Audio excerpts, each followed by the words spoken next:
Jerry Rice Jr. walked into every room with the weight of the greatest receiver in NFL history on his shoulders. No pressure, right? Just be better than the guy with 22,895 receiving yards and 197 touchdowns. Simple. The kid tried, I'll give him that. UCLA, then UNLV for more playing time. He had the work ethic, the route-running fundamentals, but genetics played him dirty at 5 feet 11 inches, 185 pounds with speed. That can only be described as meh. He was basically Diet Jerry Rice. All the name recognition, none of the explosive flavor. The 49ers threw him a bone with a rookie minicamp invite because, let's be honest, how could they not? Then Washington gave him a shot, probably thinking, maybe the Rice gene is just dormant.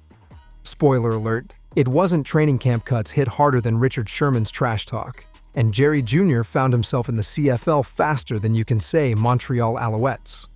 Eventually, he hung up the cleats and pivoted to tech sales. Smart move. Turns out you can't just download your dad's talent like a software update.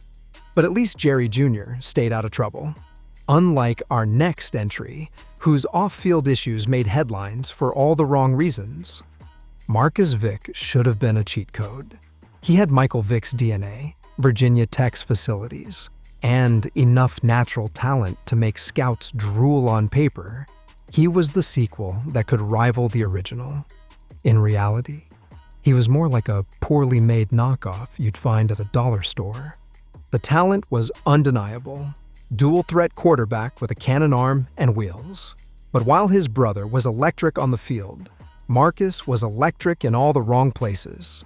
Suspensions for underage drinking, speeding, providing alcohol to minors. His rap sheet was longer than most teams' injury reports.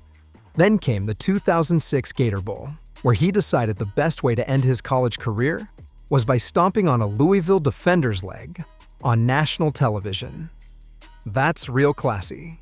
Virginia Tech dismissed him faster than you can say, "What were you thinking?" The Dolphins signed him as a receiver, not even as a quarterback, and he played exactly one game with 0 stats. After that, his career became a highlight reel of poor decisions and legal troubles. DUIs, resisting arrest, the whole 9 yards. Marcus Vick proved that sometimes the biggest obstacle between you and success is the mirror. Now, let's talk about someone who couldn't escape the shadow of a different kind of legend. When your uncle is Brett Favre, people expect you to throw touchdowns in flip-flops while making grilling commercials. Dylan Favre had the bloodline, the Mississippi roots. Even a cannon arm, coming out of high school Mississippi State, offered him a scholarship, probably thinking they'd struck gold twice. They had not.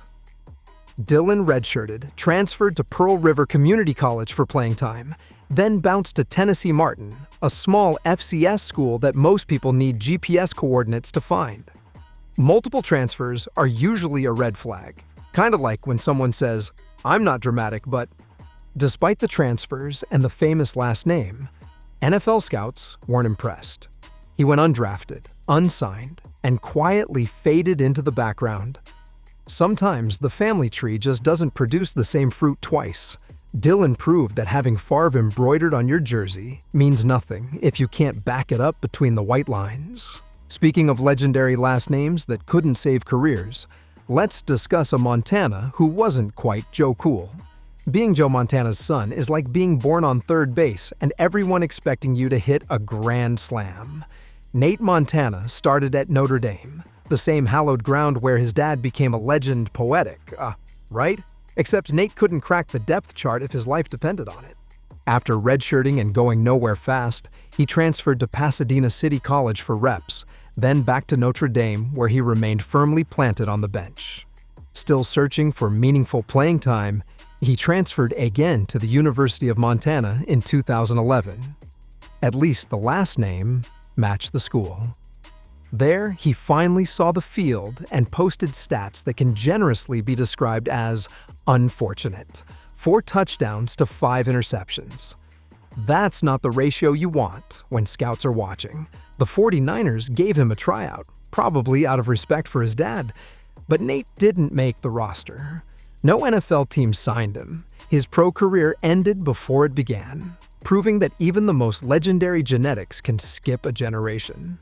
Sometimes you inherit your dad's nose, not his Hall of Fame talent. But hey, at least Nate stayed healthy.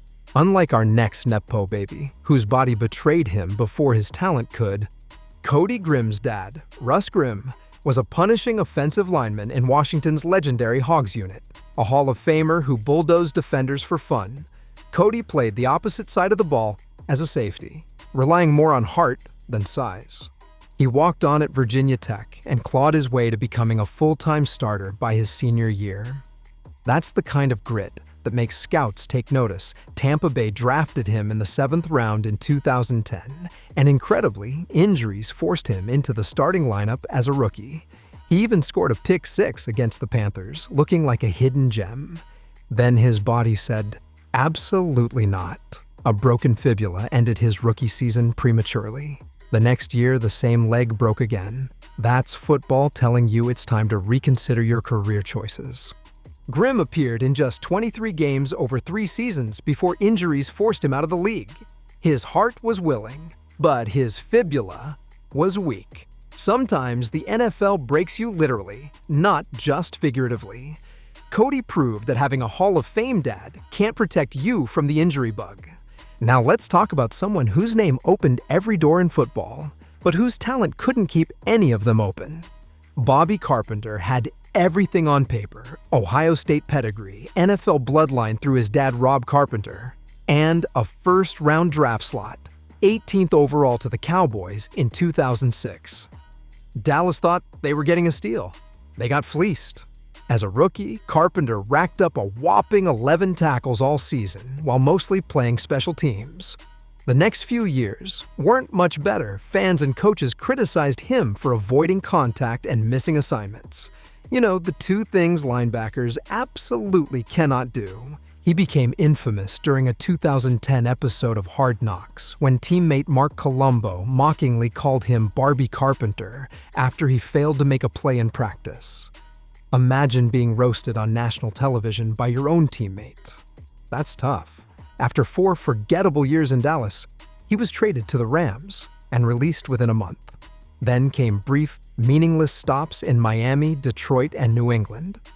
In 7 NFL seasons, Carpenter started just 10 games total. His legacy being a cautionary tale about why draft position doesn't equal production. Bobby proved that nepotism can get you drafted in the first round, but it can't make you good at football. At least Bobby stayed out of legal trouble. The same cannot be said for our next entry, whose story takes a much darker turn. Kellen Winslow II burst onto the scene with Hall of Fame genes, elite athleticism, and enough swagger to fill an entire stadium. He dominated at Miami, got drafted 6th overall by Cleveland in 2004, and looked destined for greatness. Then everything went sideways. In his second game as a rookie, he broke his fibula.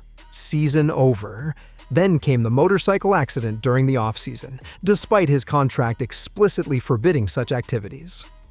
He crashed while doing tricks in a parking lot, tore his ACL, and missed another entire season.